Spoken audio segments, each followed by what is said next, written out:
हूं शाह मोहम्मद इमरान और आप देख रहे हैं जाग मेरे शहर न्यूज़ चैनल। आइए देखते हैं आज की खास खबर। महाराष्ट्र के अहमदनगर इलाके में वाक़ जामखेड़ तालुका में खरड़ा गांव के मुस्लिम घराने के छोटे बच्चों ने अपने घर में गणेश मूर्ति बिठाई है। इस प्रोग्राम की शुरुआत इन्होंने बरोज बुध को अपने गांव खरड़ा के सरपंच संजय गोपाल गिरे के हाथों मूर्ति की आरती करके की। उनका यह मानना है कि इसकी वजह से कोरोना का खात्मा होगा। फिलहाल ये बच्चे रोज हिंदू परिवार के छोटे बच्चों को बुलाकर पूजा, आरती और प्रसाद कर रहे हैं।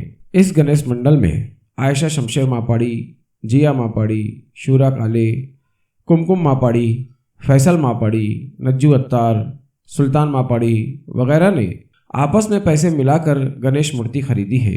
आप देख रहे हैं जाग मेरे शहर न्यूज़ चैनल।